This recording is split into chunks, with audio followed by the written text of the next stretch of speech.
All right, so anyway, we're going to get started, and I was just thinking about in introducing this inclusivity team talk that I was thinking about way back in the medieval times and before, where people that were different. One of them was, he had a left hand, right? And remember how they were killed, and everything that's different through the ages seemed to be persecuted. And I kept thinking, well, why is that? Well, I think as I see that with gay people, and I've been through that, I keep thinking it's someone trying to put on the other something that's their own problem. And might even be for fundraising, it might even be they're not sure who they are or what they are about. But people want to persecute the other. And so that's why we have the inclusivity team. And especially today, we're faced with one that's very, very, I think, current and very volatile. And of course, that one would be dealing with transgender people. And it's kind of odd in my mind. I keep thinking, well, all of this exists in nature. And nature exists, it just keeps going, and they do fine. Why can't we? We have to make a deal out of it, probably because of our thoughts, the way we are brought up, the way we are trained, the way we have our holy scriptures, everything. But we could learn a lot from the animals, I feel. However, today we're talking about it because, and the reason we need GLBTQIA labels, which I think are kind of stupid, because we should just be human, and I think a lot of people agree. But if we just say human, we'll never address the issues. So as Pastor Adam said, that's what we're doing. We're addressing the issues, and we need those labels for time. So hopefully we can shed them one day. Oh, I have to introduce. This is Beth Franklin. And Beth Franklin is from the library in Rimrock. I always want to say Camp Verde, but I have to think Rimrock, right past it. And that's where Stuart used to work, and Nancy used to work, and so Beth is one of their co-workers. So she's here to talk about an experience, and here she is. That's very nice. So I'm not used to speaking in a microphone, so if you can't hear me, just kind of go like this, okay? It's mostly for the video. Okay. My name is Beth Franklin, and I am the mom of a trans youth who is now an adult. My son was born a daughter in the year 2000. I am going to talk to you about this as a journey. It was a journey for me, being a trans parent. And first of all, it's a journey just being a parent, believe me. One of the things that I'm going to start with is just the basics, and then I'll talk about my personal experience. So I drew this little map, these little number line spectrum drawings here, to try to teach you the way a psychologist taught me a long time ago about thinking about trans people and people on the spectrums of our human biology, okay? So first of all, we have our human biology, and I kind of enjoyed that Jean referred to animals, because actually human beings, although we are graced with wonderful consciousness and communication, we are animals. And this has been going on, of course, for millennia. The spectrum idea was just kind of a new evolution for us, because like you said previously, we have more and more understanding, and we're learning more and more. And so we start off in our bodies when we're born as male or female. Actually, there are androgynous people.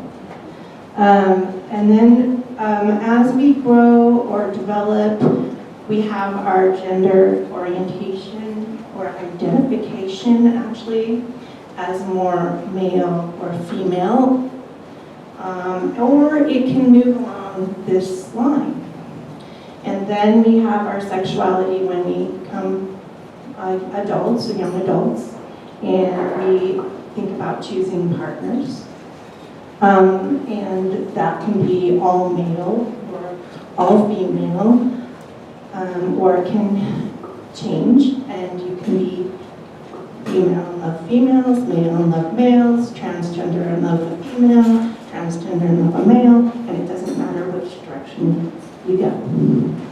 Okay, because love is involved in my view, and that is a person's own choice. So what I'm going to talk about me just as a person to start. So I was born a female, and when I was growing up, my gender identity shifted a little bit over to the right because I was a very strong athlete. I was a little jock. I did all the sports. I thought boys were weird. I was not one of those girls running around in makeup and, dressing up. I was doing more assertive female things when I grew up. Okay, and then puberty came along, and I was a late bloomer, and I didn't really get involved or interested in boys until college. And then all of a sudden, we go to female. Okay, so these lines are fluid. Okay, even some people who identify as non-binary, which is another term, it means that they don't identify either strongly one way or another on these spectrums, okay, that they can be fluid. And when I learned about these three aspects of the human makeup, human psyche, human experience, I was like, oh, this is different. This is different than what I learned growing up. Because we have been taught in my era very strong binary preferences, male and female. Okay? So this was new to me. Okay? So that's, quote, what I wanted to refer to you as the basics. Now, it may be a new idea to you, it may not be a new idea to you, but it really helped me as a parent. Okay? Because I had a daughter, like I said, in 2000, but by the time this daughter was 2 years old, this is now about my daughter and my experience with my daughter. My daughter was not acting female in my view. My daughter was referring to herself as a boy. She called herself Michael. She wanted to stand up to me. I kind of have a very funny and embarrassing anecdote. One day I went to the grocery store, and her name was Hannah. Hannah was in the grocery basket with me, and Hannah had just had a little brother. And also she had a lot of friends who were boys. And she knew we could get things at the grocery store. So we were going around in the aisles, and I was getting the stuff, and all of a sudden Hannah said, "Mom," and very loudly, "I want a penis." And I'm like, all the people just looked at me in horror. And I'm like, we can't get those here. Okay, and these are things that, as a child you experience it en famille. You can see that your dad goes to the bathroom and stands up and uses the bathroom when he's peeing, stands up and things like that. And Hannah knew that her little baby brother had a penis and he was a boy, and Hannah wanted one. So this child identified very young. This is my journey, okay? Some children do not. My child identified at 2 years old, okay? He came that way, okay? I'm gonna read to you. I'm gonna try to read to you from this wonderful resource called The Transgender Child, which if anybody in the community needs support, I suggest that they get a copy of this book. Why don't you sit down and read it? Okay. There we go. I'm sorry, I should have gotten you. I have an interesting piece right here about that age limit, age thing. So here we go. 2 to 3-year-olds want to order their worlds. By this age, many children can identify men and women and boys and girls based on external appearances. They may be confused with gender-variant adults and tend to label them as men and women based on the features, such as their hair length. By this age, some children already begun to announce to parents and caretakers that they sense a keen difference between what they're told and what they know about their own gender identity. Thus, we want to buy a penis at the grocery store. Amazingly, a transgender identity is often very clear by this age. Okay? So if you don't have to be 18 to all of a sudden become transgender. Okay? My kid was 2. Okay? So fortunately, I had a very close friend who was a brilliant family therapist. And I went over after some of these experiences and chatted with her about this. And she said, "It's okay. Actually, this is good to know at this age, because there are things that we can do to support a child at this age." And also she said, "The best way I suggest that you and your husband approach this is that you raise this child as kid." So we go gender neutral. And this way, should this child become gender fluid at a later date, they're not in puberty yet, you won't have decided for them. They will decide. And this made a lot of sense to me. And I'm very open. I am open. I have many, LGBTQ friends, actually. And I was thinking about it, and I'm like, well, yes, this child will have to determine what direction they go. I'm not there to determine that. And I would like to read you a little poem that he wrote. So you get a picture of this child.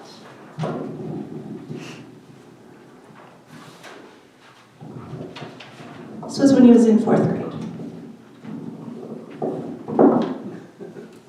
Sorry, I'm older. Was he still attending school as Hannah in 4th grade? Yes.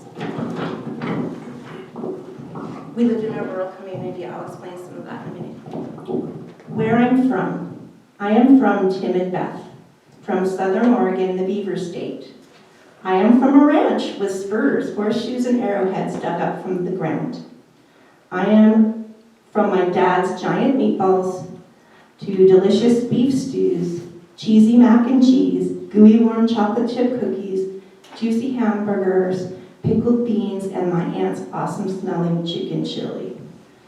I am from Jesse James, witches, and World War II. I am from iPhones, iPads, 3Ds, Legos, and Nerf guns. From baseball, drawing, camping, guitar, comics, and biking. I am from Grandma's cinnamon rolls on Christmas morning, and in my family, if you don't have a good sense of humor, you were adopted. Okay, so this is 4th grade. 4th grade, sort of a formulaic poem that they write, but it was, you notice, there's nothing about worrying about what gender we are. It's very kid, okay? So to answer a little bit more of your question, how do we make these children comfortable at school? Actually, we lived in a small rural community, and the circle of people that we knew him growing up, and I was part of a mother's group of the exchange childcare. So it's a childcare exchange group, and he has a very close friend that he still keeps in touch with from that time. And it happens to be my super family therapist's son. In school, the way to support these children is to have a gender-neutral bathroom, because kids can be mean to each other. If they see you in the wrong bathroom, they kind of freak out, okay? They do not have the gender-neutral bathrooms that we see now in the airports and family bathrooms that we see now, and I even see in your church gender-neutral bathroom. I think these are a good thing just because also they address things for women like breastfeeding and nursing and changing diapers and things like that for family bathrooms. And when my husband and I would take Griffin out to public places, we would always wonder why he waited to the very last minute before we got in the car to go to the bathroom. And it was because he felt safe at home. It took us a long time and frustration to understand that. And he didn't want to deal with the gender identification business in public. And so I would take him to the girl bathroom, and then when he got a certain age, his father would accompany him to the men's bathroom. And Griffin was a very spirited child, which did him a lot of good. He was very strong-willed. And yes, so anyway, that also, his personality helped him quite a bit. The only time he ever got in trouble was when they tried to divide them by boys and girls groups in school. One day I got a call from the principal, and Griffin refused to get in the girls' line. Who was Hannah at that point still. Hannah was given. Hannah would not get in line with the girls. And the teacher said, well, if you won't get in line with the girls, you're going to walk the track.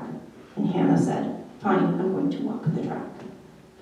And then we had a call from the principal. We went in and talked to the principal after school. And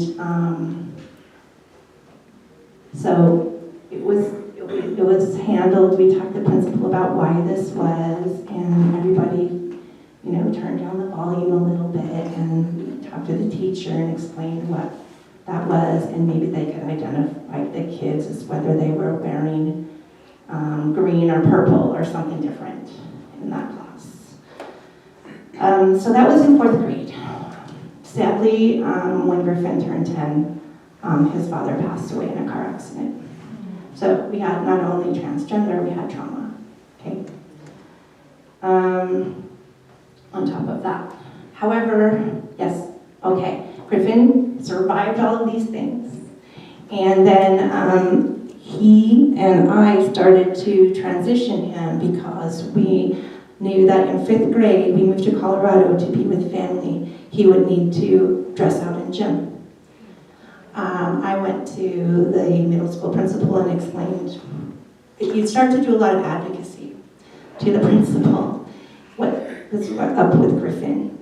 And actually, Griffin at that point changed his name from Hannah to Griffin in 5th grade. He liked having the male pronoun. It actually helped his self-esteem quite a bit, having lost his father. And people these days somehow think that being transgender is sort of a capricious thing that parents support. However, it took 4 specialists to get Griffin the gold standard of care, which is the Dutch protocol at that time. And that means you have an endocrinologist, you have a therapist, and you have a medical specialist at a children's hospital. These people are not just doing it who are seriously transgender because it's a fad. And that is one thing that really upsets me. It's a bias in the media. It is not true. Okay. Fortunately, we've had brilliant medical educators, and there's one in Phoenix. His name is Vinny Chulani that we had the good fortune to work with. So when this child is at 5th grade, they're beginning to enter puberty, they need to start taking hormone blockers so that they do not go through the wrong gender transition. I actually met with other people who were transgender at that time, who were female to male trans, who said if they go through the wrong puberty, it's really hard on them. They prefer to go through the puberty they gender identify with. So we went to see the specialists, and they said, you have to wait till the growth plates close. So hence there's an endocrinologist involved, and they do DEXA scans and study when the growth plates close before they start to change the hormonal balance to the proper gender. So he took female hormone suppressants, then he went to trans. Then people do transition. They can transition in their youth as far as going through the correct puberty. They do not allow top and bottom surgeries at that time. Okay. So we went to the doctor, and he supported Griffin, and so did his therapist at that point. And I signed his fertility away at 16. Okay, as a parent, there was a grieving process. Okay, I lost my child not only once but twice. I lost my child when he decided he was male, as a female, I'm saying, as a mom, as a girl. I lost him when he decided he was male. I also lost him when I gave his fertility up. I signed it. However, he had been this way since he was 2 years old. He showed no signs of being gender fluid. We had therapy support, we had seen family therapists, we had seen his therapist, we had talked to him, and one of the most beautiful things he said when we were seeing him, he said, Griffin, you are sure you want to do this? This means you will not have any children. And you have to say this in the presence of the doctor. He said, yes, Mom. He said, there are many children in this world who need love. He said, Mom, I could adopt a child. I do not want to bear children. And the doctors have to witness this. Okay? And so I said, all right, we will sign the papers, and you may take testosterone. Okay?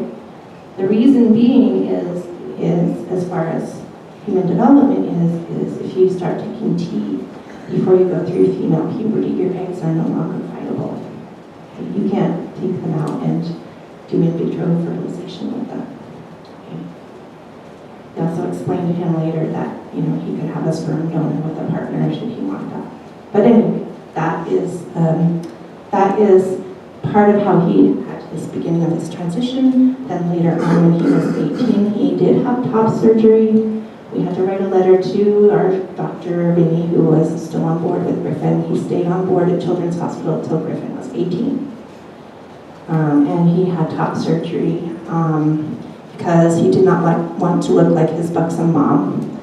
And so we allowed that. I had to also sign for that. However, he was transitioning so well and he was so happy in his identity as male that didn't seem to be any problem.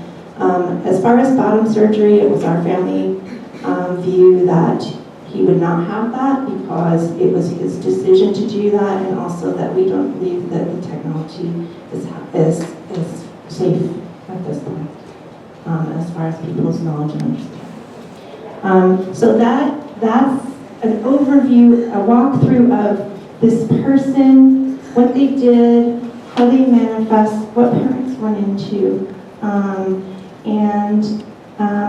he is now 20, oh my gosh, he's going to be 24.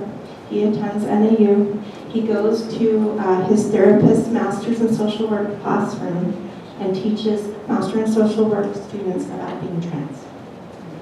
He also is a very talented and happy poet and has a nice girlfriend and is very stable and it's very, I feel very blessed and fortunate to see how well he has done. And I know part of it is that his own inner strength and resilience, and also maybe my capability and our family's capability experience. Absolutely. And also as a blessing from, the universe spirit or however you want to call it,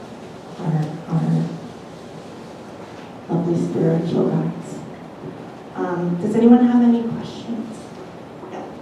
Well, thank you for coming here. One of my questions is what's going on right now is, of course, is the adults think they have it all figured out. And so one of my first questions is, what was reaction, good or bad, throughout the years of his classmates? A lot of his classmates were completely accepting because we raised him as a child. We let him dress male. We let him dress in more masculine ways. He refused to wear a dress when his grandma gave him a dress to the Nutcracker and had a huge fit. But the brother wore it. Yeah, his brother, he does have a brother. And that's a good question because you may wonder how siblings also do in this situation. Fortunately, his brother has the personality of Buddha. He's very flowy and very accepting, and those two are so tight. They are so tight, they take care of each other. The friendships, I would say because Griffin is an extrovert, the friendships went very, very well for him. I was concerned about dating for him, in high school. And he had 2 or 3 very nice girlfriends consecutively that did not see his gender identity as a problem. And he can pass as a man. He looks very much like a male, although he's not very tall. His brother's taller. And I thought it was so unique that the brother, as a loving brother, did wear the girl's clothes that the grandmother gave to Griffin. Yeah, he let Griffin dress him up. But Griffin's dolls, they did bungee jumping and, he didn't have, we were very sort of gender neutral on what we could play with or what we gave the children, yes. So thank God that that is why children transition before puberty, because then they can pass as the gender that they want to be, where people that are forced to go beyond where they can get into adulthood, they are then forced to never perhaps pass. In other words, they're going to look male, or they're going to be female, but they're going to talk male, look male, because they didn't get those hormones, right? Exactly, that is exactly why. And also, it was so strong in Griffin. I mean, he was so convinced that he was in the wrong body. And that's the group of people that have a lifespan expectancy of 35 years old, the ones that are not passing. Yes, unfortunately, there is not a lot of support with older people or transgender people. They told me when I was going through all this that there need to be 6 people around you in support of you during your lifetime and in those specific. Well, I said lifespan, it has to do with violence. Yeah. That could be violence as well, but also suicide. Yeah. Okay? So, I know of a friend whose son died of his nephew, who identified as female to male, died of suicide as a trans because he didn't have support. Any question? More questions? Yes. Is there a relationship or identified in DNA with a tendency? This I do not know. I don't know. I can't tell you an answer to that. He came as female, so the biology says female. I don't know that there's a genetic marker at this point. Maybe in the future. I don't know. Yes? With so many state legislators banning transition care for trans children, how do you as a parent, how do we as citizens communicate that this is a medical care issue for our children? Yes, I think it is like other controversial things like abortion, that there are such things as reproductive freedom and identification as a person. I think that they have done very well with the equal rights, equal opportunity in workplaces, although there are instances where trans people have been fired due to their orientation in some cases. I think it is a learning path still. But there are states that have just made it impossible for parents to do what you did. I know, this is why I feel so saddened and I came today, because I feel there's so much more need for education and understanding. I believe it is a lack of understanding. I cannot understand. I mean, our family, we also have a nice young gay gentleman that we offer our homes to at Christmas time, and his family has shunned him.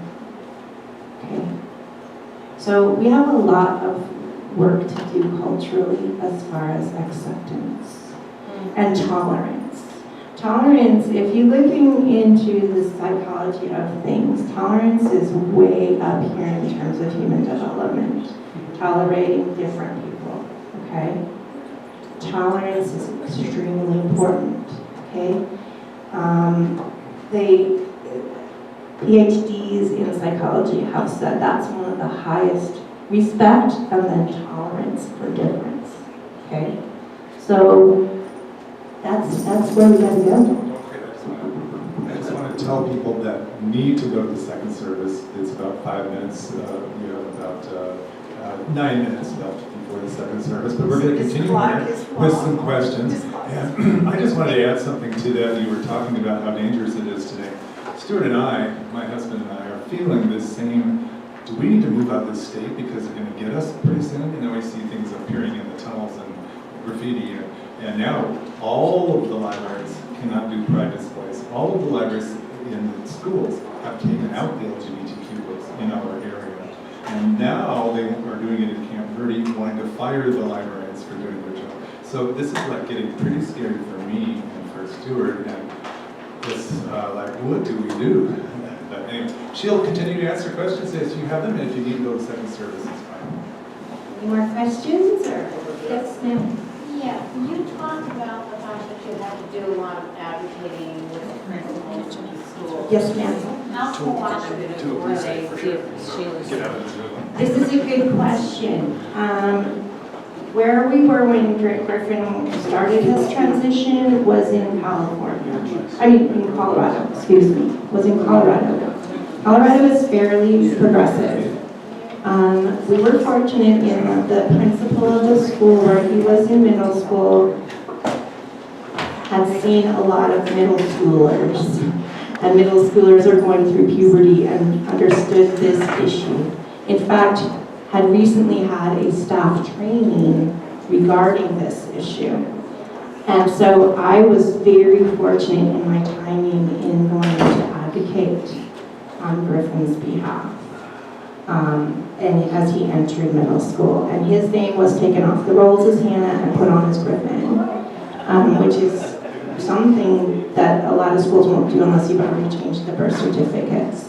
You cannot do that, honestly, until they are 16 or 17 or 18. Actually, 18 is when we learn that you can change birth certificates because they have to be an adult to change their name.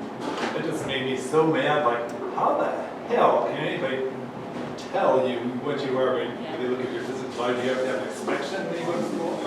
Well, in gym for Griffin, he got to dress out in a staff restroom. And I think maybe that's why there's no more change out of gyms in the last 20 years. They don't use showers anymore. Might be one reason. Yeah, anyway, that was, he would have to have permission to go on overnight activities, and we would have to ask permission for him to have a private room, so he could change in a private room. So there were some things that we did to accommodate him and his level of comfort. Yeah. You probably could, I'm gonna ask a question that probably could be like a 3-hour answer. Okay. We're going out to breakfast. Okay, you're going out. Go ahead. So I just want one thing, I recognize that all of this backlash against everything is Yes. fear-driven. And one of the fears that I keep on hearing over and over again is, well, we're doing this because we don't want somebody who's transgender to affect our normal child and convince them. I know, but that's partly what I'm hearing. So what is one thing that just drives you crazy about an assumption that is not true? That perspective to me is faulty because it obfuscates the fear. If you're a parent, it's a perfect opportunity to explain to other people that there are differences and we live in a diverse world. And yeah, your friend may be trans and that may be their way of feeling about themselves and their body. But it's been a long journey for that person to take that path. Can you imagine voluntarily doing this as a trend? I can't. It's so difficult for transgender people what they have to go through. And so I think in those instances is a perfect opportunity for a parent to explain our diverse psyches and spirituality and bodies and sexuality.